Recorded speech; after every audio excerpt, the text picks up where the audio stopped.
Hey there! Do you want to talk about your future plans in English and sound really confident? Well, you've come to the right place. In just the next few minutes, we're going to learn a simple, super powerful phrase that's going to make your conversations way clearer. You know that feeling, right? We've all been there. You've got this awesome idea for the weekend, you try to explain it, and you just get this blank stare back. Ugh. It's so frustrating when you know exactly what you want to say, but the right words just aren't coming out.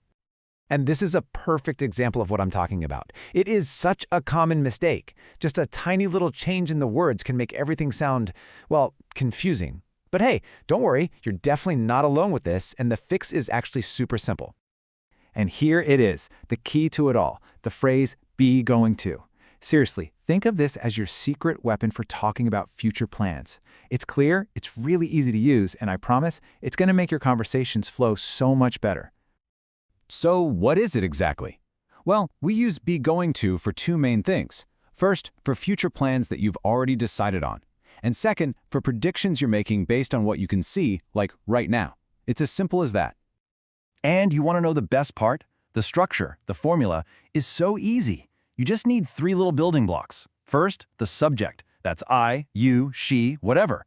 Then, the right form of the verb to be. And finally, going to plus your main verb. That's it.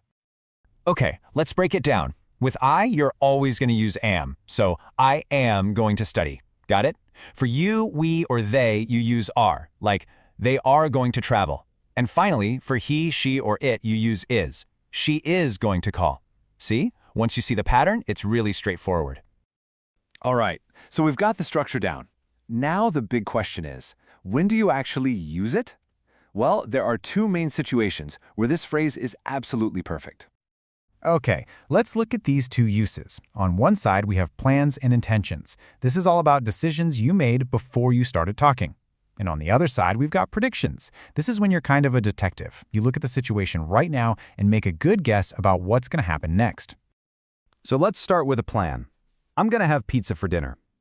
This isn't something you just decided this very second, right? You probably thought about it earlier today. Maybe you even went and bought the pizza. It's a plan you already made. And now for a prediction. Imagine you look out the window and you see these huge, dark, angry-looking clouds rolling in. The evidence is right in front of your eyes. So you say, look at those clouds. It's going to rain. You're making a prediction based on what you see. Okay, you've got the theory, you've seen the examples. I think it's time to put this into action. What do you say?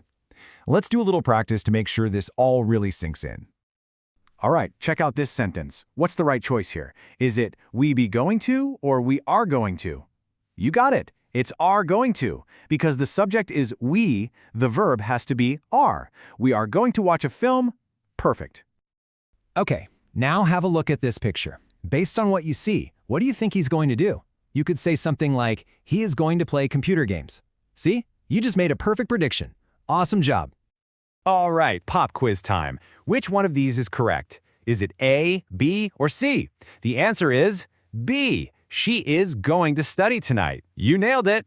Remember, she and is go together. You're really getting the hang of this. Okay, so you can talk about your plans, which is great. But what about asking someone else about their plans? This is so important for actually having a conversation, right? So let's check out how to ask the question. It's just a small tweak to the formula we already know. The most common question you'll hear is this one. What are you going to do this weekend? It's such a friendly, natural way to get a conversation started and maybe even make some plans together. Wow, we've covered a lot pretty quickly here. So let's just take a second and recap the absolute key points, the things you really need to remember. Okay, here's the summary. Step 1, use be going to for your plans and for predictions. Easy. Step 2, always remember that simple formula. Subject plus am, is, or are, plus going to and a verb. And step 3, this is the most important one, actually start using it. And that leads me to my final question. And this one's for you. So think about it. Use the structure we just practiced. What are you going to do tomorrow? See, you already have the perfect tool to answer that question with total confidence.